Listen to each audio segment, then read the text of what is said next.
My name is Caroline Kotze. I am the founder and chief equity officer of Women in Governance, a nonprofit organization whose mission is to support women to develop their leadership, advance their careers, access decision-making bodies in all industries, especially those highly male-dominated. It is an honor to be here for such an important topic. I will first want to give you a bit of context and introduce our distinguished panelists here.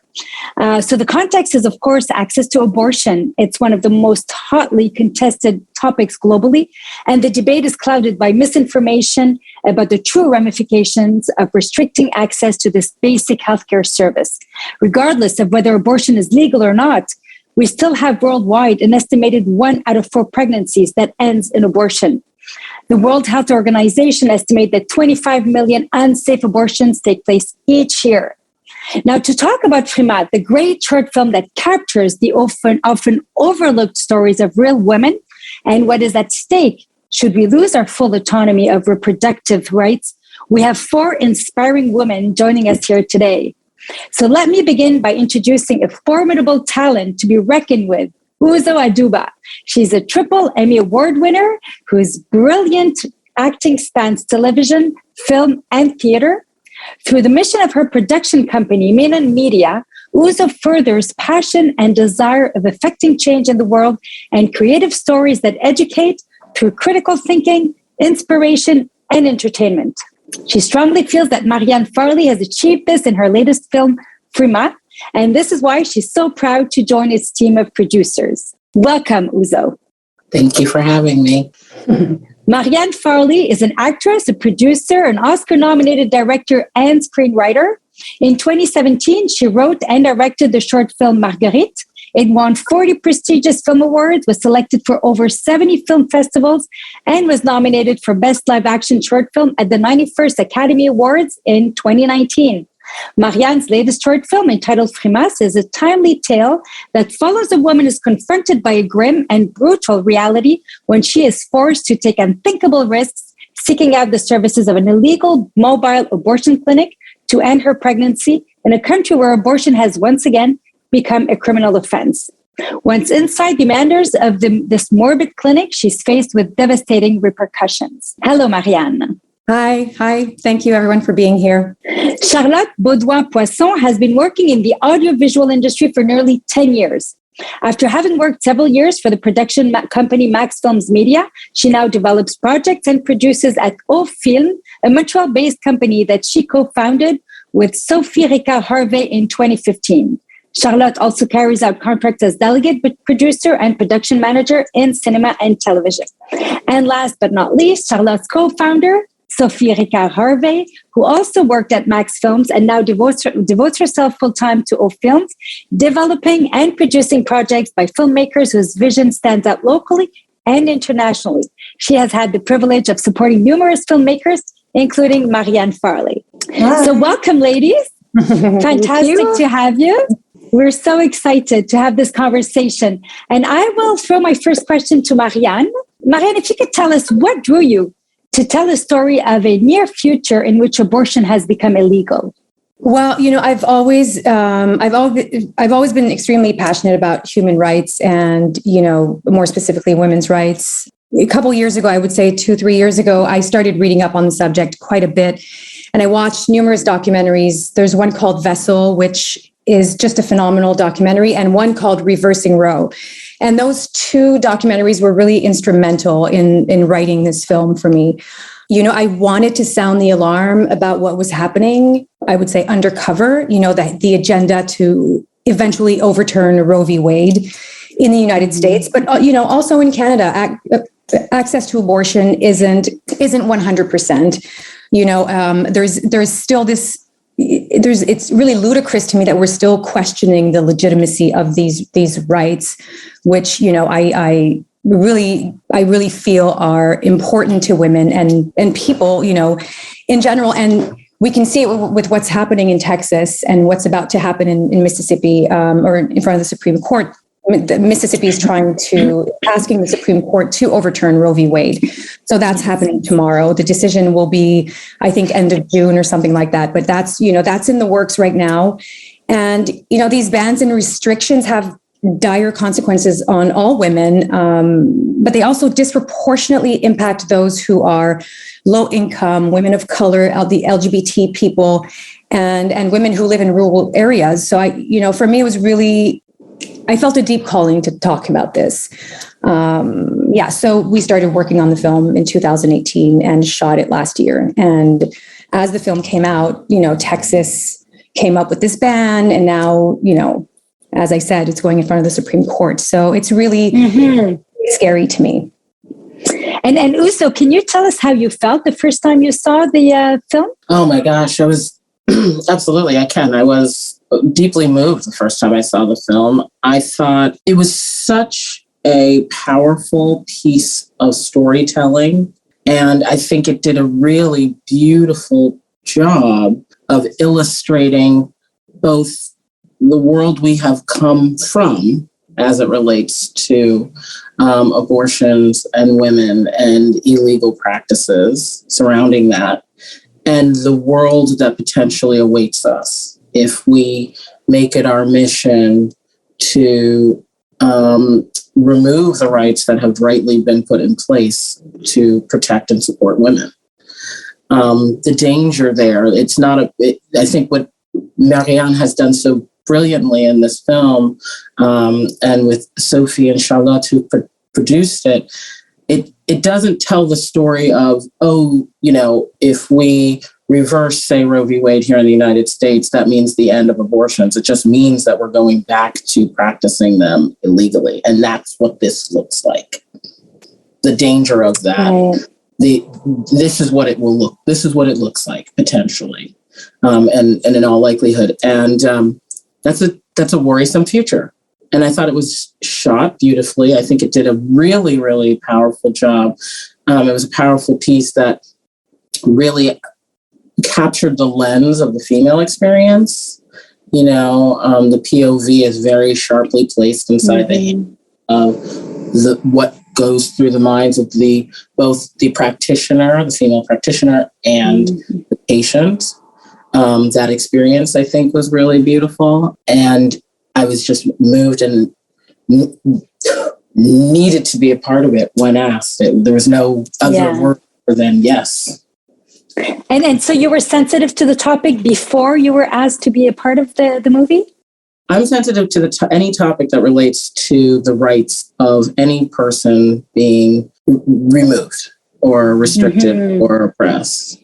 And as a woman, I'm particularly sensitive to the subject of freedom and the right to choose, the conversation of choice, and that one's right, fundamental right, might be removed is one that immediately sparks me to passion. Thank you. So, Sophia and Charlotte, you're the producers and you shot in winter this film. Did you encounter any difficulties? I mean, here in Quebec, winter is not the easiest season. No, it was actually hard to shoot during winter. The first day of shooting was actually one of the coldest we had in a while in Montreal, and without any sun at all that first day. But we had such an amazing cast and crew, such troopers. And, there's actually one thing that the cold helped us with. It was in regards of preserving the meat, because we used real meat in the movie. And it was really important for us that we were able to preserve it. So we were really careful in choosing how many we needed for each different scenes and make sure that the rest of them were preserved in the cold, in the right temperature, so there were no waste at all, So, and that we were able to do. So that was actually a plus, because I think in summer, it would have been totally different. So if we can look at it that way. But there were struggles you wouldn't think for sure. For sure. You wouldn't think of these considerations, right? If you're not a restaurant owner, that's not usually your chief consideration. But there were Charlotte, struggles. did you want to add? But so that was a plus to shoot in winter, but also we had but shooting in winter in Quebec always brings a lot of unpredictable challenges. And one of the one we had during Frimas, which is quite funny. Well, funny now, but back then, absolutely not. But the truck that is in the film, we actually rented it from a butcher that is 1 hour and a half from Montreal. And we went there to install the big, sticky banner with the graphism of the meat and the meats logo that we created for the film. And it was quite a job to install.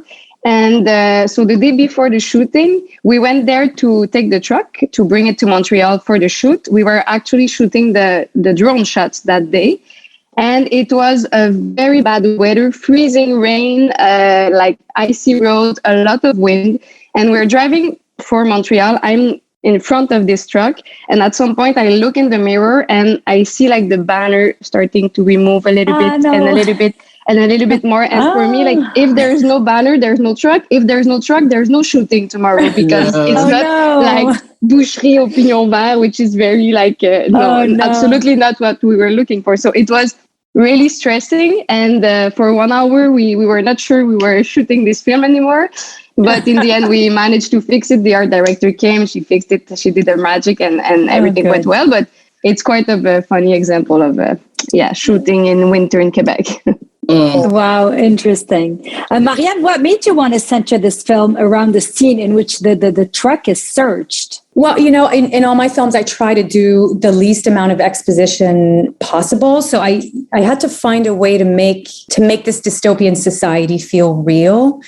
So, the story is set in the near future. I needed to make it clear that the characters were putting themselves in danger. So I think as I was writing it, I was like, okay, so they're putting themselves, Cara, the main character, is putting herself in danger physically, obviously, but she's also, putting her livelihood at stake as well. She's putting herself in danger also legally, right? So it just made sense to me to not have to explain the whole thing about abortions and just the society, the oppressive society that these characters are evolving in. So that was, for me, that was the way to really illustrate that in the most simple way possible. And we really held our breath. It was just a very defining moment. Mm-hmm. Uzo, you're very close to any social issues. You want to affect change. That's what you want to do. So with this film, what are you hoping people are going to take away? Yeah, I think with this film, I'm hoping that people, again, see the gravity of the issue, and even though I live in the United States, I think people, and we, as Marianne already mentioned, have much of this conversation currently brewing within our legal system. I think people will be able to watch this film and understand the global effect of this conversation. This is a movie that's coming out from our friendly neighbor of the North, and I think it speaks a lot to that two people from two different countries are passionate about this story, which means there are people elsewhere around the globe who are also going to be moved by this story and potentially impacted by changes or not seeing progress happen and where they're from. So I'm hoping that people will walk away with understanding the real consequences and gravity that sits in the way of a lot of women. And I'm hoping that people will recognize the real universal nature that this story has insofar as it touches everyone and has an effect on it beyond. It's not just a uniquely Western story. It's not a uniquely American story. It is something that exists and is happening, could happen anywhere in the globe. We're very universal. Very universal. You can talk about it as a story that's taking place in the winter in Canada, but this could very easily be set in a desert somewhere in sub-Saharan Africa as well. Mm-hmm. We've got an interesting question here in the chat. Wasn't it intentional to have the cast and crew of this film predominantly female? Who wants to take that question? I love it. I think it was because I'm also an actress. I love bringing interesting female characters to the screen. I think, we're seeing a lot more interesting characters, more diverse characters. but I think there aren't enough. So for me, it was like, I didn't want the doctor at first. I had a version, right? Sophie and Charlotte, I had a version where the doctor was a male, was a man. And then I was like, it doesn't work for me that it's a guy who's like trying to save this woman, or trying to help her. And I do feel like, I think men have to be part of this conversation, but it's also like we're restricting what these bans are doing is restricting women's bodies. So I think, women have to be at the forefront of these conversations and these fights, if I can call it that. So I eventually, we talked about it. I talked it with Sophie and Charlotte, and we decided that it was much more powerful to have these two strong women on screen fighting for something that they really believe in. Yeah. So, well, good for you, because right now women are highly dominating the medical field. Most graduates are females, so it just makes sense. So I'm glad you made that choice. Sophie and Charlotte, how was it like working with the director? But it was, of course, it was amazing because Marianne is an amazing person. She's an amazing and really talented director. And we actually met her in 2014. We produced her first short film, Saccage, or Rensac, that we shot in 2014. And Marianne is someone that knows where she wants to go, what she wants, and she's really proactive. And like for this short film, she wanted to start directing, and she went to see a scriptwriter, and she came to us and she said, I want to direct, I want to do a film. And we made it together in a very short time period. And it was like the beginning of a very beautiful relationship and collaboration. And we've built a very strong base in terms of communication and on trust, and we understand each other so much easier after all those years, and we can understand without even speaking, and it's truly a plus when we do a film. And I truly believe that it reflects in the project and in the final results. Yeah, fantastic. A lot of beautiful things to say. Yeah, I think as Charlotte said, Marianne knows what she wants. She's demanding with her team, but I think mostly with herself. She's a go-getter. So being by her side with that energy, it really motivates you to push things forward, to surpass yourself all the time. And Charlotte and I are that kind of people too. So having this energy and that wonderful woman along the way is, I think really works well for us. And plus she also has a caring side. She has a great sensibility and empathy for others. So I think it's a real plus when you have a strong personality to have those qualities too, because I think you can see and feel things that many people don't. And that's what Marianne have. And like Charlotte said, we had communication, admiration, I think, professionally, but also personally. So it's not our first collaboration. I'm sure it will not be our last, because we love working with her. Me too. Well, knowing Marianne, it's Society of Mutual Admiration. Love it. And knowing Marianne personally, I can attest to all these things that you've been saying. Now, the title of the movie, can someone tell me about the title? Did you have alternative titles? What does the title mean? I looked it up, but I'd love to know more about the title. We had many titles. It was a really, we all hate finding titles. So, it's, hard process. It's a long process, and we just want to get it over with. So we had, the first title was 16, because she was pregnant. She was 16 weeks pregnant in the first version. And then it was Water Lilies, which we really didn't like. And we were like, why? We liked it for 5 minutes. I think we liked it for 5 minutes. It was on some documents, and then and then we're like, we're stuck with Water Lilies now. And then Frima was, I think we wanted to find a title that represented the coldness of the film, and just so Frima means frost, but we were like, we're not going to call the film Frost. That sounds like Frozen. It's, it's not appropriate. It's just, so we kept Frima in English as well. But Frima means a thick fog that turns into ice as it falls, which really represented for us what we're going through right now when it comes to these rights, where we're going, oh no, it's fine, everything's fine, but it takes like just a snap of a finger, and then we can start losing those rights. So I think I think the metaphor was really interesting for us for the film. Beautiful. Beautiful. Well, so can you walk us through how you were contacted and convinced to do this? Maybe easily. I don't know. Yes, well, convincing was not needed. It was not necessary. I can tell you that. I know Marianne previous to this, and an email came dropping by for myself and my executive, Dan DeNicola, over at Mainon. And he said, he just mentioned briefly the synopsis in it, along with my agent, Jessica, who passed it on. And I hadn't even watched the film yet, but the synopsis was so capturing.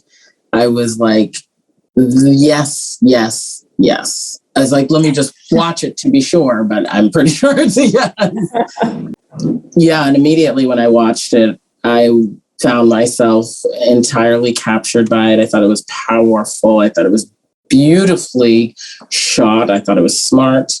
I thought it had a weight to it with, at the same time, a heart. And so, yeah, there was no pitch needed. The story, I think, quite frankly, sells itself and tells itself. And I think what these women have done so exceptionally with this short was just capturing. It was incredibly impressive. And Marianne, just to piggyback on the kudos that have already been put onto her, they are all well-deserved.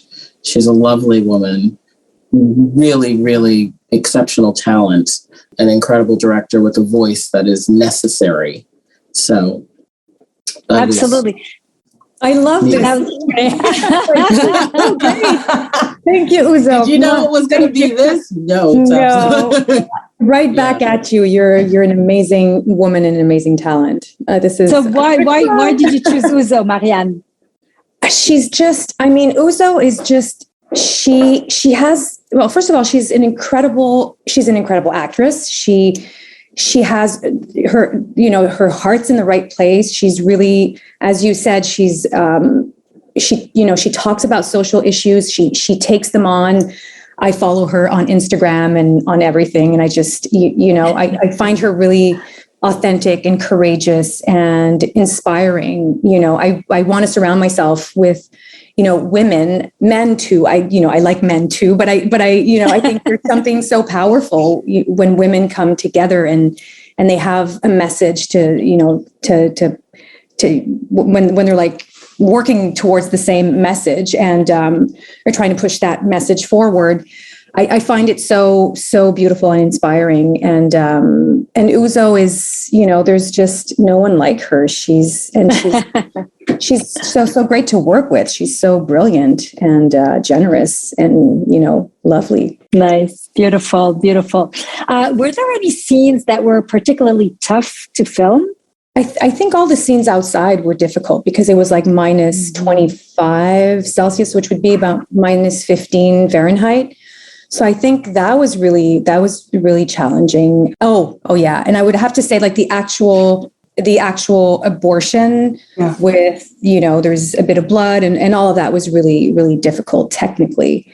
And I didn't, I wanted it to feel real, but at the same time, I didn't want to have to show too much. It wasn't about showing that much. I think it's already difficult for a lot of people to watch, but that took a while, right, Sophie? It was yes. I think with all the procedure also that she had to put in her acting, she really wanted to get, I'm talking about Chantal, the doctor, she really had a concern about like doing it right. We had also a nurse with us on shoot all the time to be able to help with that. But I think those were the like technical, but also most, losing my English right now, but feeling both, like having both of those like aspect in the scene were kind of making it really difficult and hard to nail it. But she did.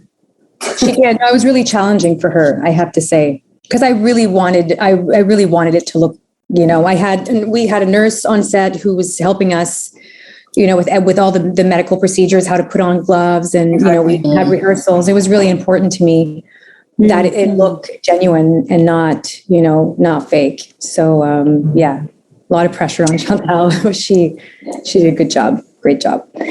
So we've got a few more minutes. If anybody has more questions, please put them in the chat. I'm monitoring it and happy to take your questions. There's one here that's interesting. How has the public reacted to the movie? Sophie, do you want to answer that, or should I? I think you should. I think I should. Oh, I mean, we've had a lot of really great feedback. We're really conscious that it's not an easy film to watch, and I think it's even harder when you're sitting in an audience, like in like a theater. So we've had the experience of watching it with people a couple times. We've had someone, I think we had someone faint at one point, and really? More than once, actually. Yeah, and for some people, it's difficult. Like if it's something that you've just been through, or you have a traumatic experience when it comes to abortion, or so that's been. I think we weren't expecting that, but that's also what we set out to do is talk about the real issue, was not try and sugarcoat it. So, and we did have an experience in a Q&A where somebody was telling us that we were talking about killing babies, and which was really challenging. And I said I respectfully disagree. We don't have the same point of view about that. I just want to say we're not talking about babies. We're talking about embryos and fetuses. And I really believe, and we really believe that women are going to have abortions. The bottom line is women are going to keep having abortions. The question is, exactly, are they going to survive from those abortions, or are they going to die from it? It's like 25 million illegal abortions per year around the world. And approximately 70,000 women die from these illegal abortions. So, I really believe in protecting women. I believe that women should have a choice when it comes to what they do with their bodies. Did you get any hate mail? No. Oh, good. I'm hoping that's not going to happen. No. I mean, we're not. I don't want to look at the comments on the web. I'm really trying to protect myself from that, because it's just a downward spiral if you get caught in that. Yeah. So we're staying. No, but I haven't personally received any hate mail. Oh, good. And someone's asking in the chat if the medical community reached out. No, but we did talk to experts on the issue when I was writing and before we prepped. So, I never go into something, with my eyes closed, and it was really important to us that it looked genuine and that it was plausible. I mean, it is a fiction, so I don't think that people would actually get abortions on a moving truck, but it's still plausible, right? So, well, hopefully it's never going to happen. Yeah. Is there anything specific that triggered your choice of that topic? I mean, there's a lot of social topics you could have chosen. Why abortion? I think because I'm a feminist and I believe in equal rights, and I believe that we, abortion was only legalized in Canada in 1988, and I had just realized that a couple of years ago, and I was like, that's crazy. In my lifetime, I always thought that women had equal rights. And now the fact that we're bringing this, that we're bringing this conversation back and putting it on the table is really ludicrous to me. So it makes no sense to me whatsoever. I'm like, we should be moving forward, not taking like 10 steps backwards. So what's the atmosphere like in the States around these topics? Because they're being discussed right now. And how are women feeling? Yeah, I think it's it's state by state right now. Marianne already mentioned the state of Texas and Mississippi who are confronting these topics right now. Of late, Georgia has had their own debate over the subject, Louisiana as well. Of late, it's becoming it's a dividing issue, and it's one under hot debate. And we are living at a time, I think, as a global society, that we are really being forced to look at how we want to take this next phase of life, this next chapter. How do we want to exist as a human family? And I think a film like this becomes important to be entered into the conversation, because it's easy, I think, to discuss things in the abstract by not putting a face to something. And what Frimas does is it puts a face to the conversation that is at hand right now. This is a conversation that is this is a film that is timely, happening as we're watching our world change before our eyes. And, in some ways it almost feels cautionary, because we are looking at if we're saying no to something, what we're actually saying yes to might be saying. And so in this time when we're having sharp debate over this very subject here in the States, I hope that as many people as possible can see this film, come to know this film, so that they can really decide on how we want to progress forward. Wonderful. Well said. I'm sorry, say that again? I said, and that's what makes art so powerful. Yeah, Absolutely. I totally agree. Yeah. Any last comments, Sophie or Charlotte?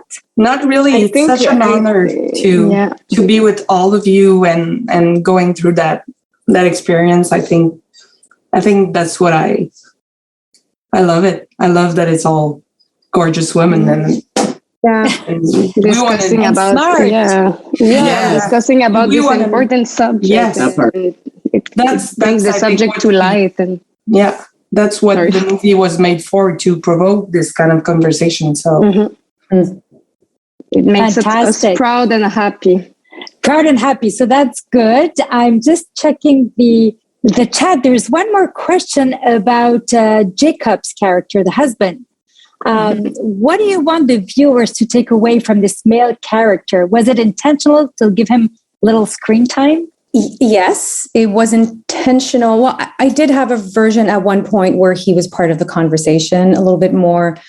I didn't want him to be, I wanted him to have depth. I didn't want him to be just like a bad man who's against abortions.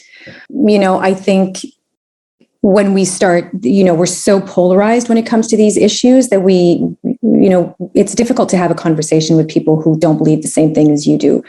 For me, the bottom line is nobody should tell me what I should do with my body.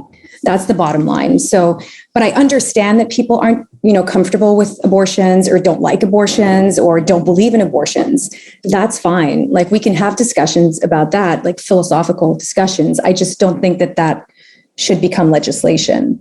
So I wanted Jacob to be, I wanted him to be in love with his wife and to just, but for him, he's stuck in this society where, abortion is illegal, and he's somebody who would never go against the law. So in that relationship, I wanted it to put a strain on that relationship, but I wanted her to go through with it anyway, because that's how she survives as a woman, as an individual. So, and the story is through her perspective, right? So adding him in there for like a whole 5-10 minutes would have been a different story, basically. Right. It wouldn't be the story I wanted to tell. Yeah. Because this affects actual women, people. It's not just a numbers game. We talk about 25 million, 70,000 women dying, but these are people that have, children, that have families. Like, these are real lives that are impacted. So that was what we set out to do. Absolutely. And to me, at the end of the day, it's not that legislation is going to reduce abortion. legislation No, exactly. is going to reduce safe abortions. So this is why, legislators need to look at that. It's not going to stop. It's just that, fetuses are, still going to be removed if women choose to, but at the risk of these women's lives. And this is where, to me, it's just a huge nonsense that it's not taken into account. Anyway, that's all the time that we had. So I really wanted to thank everyone very warmly for being on the call here today. Talk about the movie, follow the movie, share it with the people around you. It's a very, very powerful piece. I was really moved to tears when I saw it. And, the work that I do is around, supporting women at the executive, on boards, powerful women. But that means nothing if we can't have these basic rights respected, and not just in Canada, not just in the United States, but globally.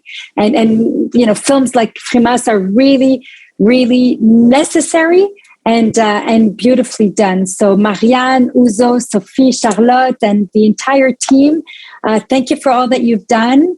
And I've been honored to be the moderator of this panel. Et à bientôt. Et c'est au revoir.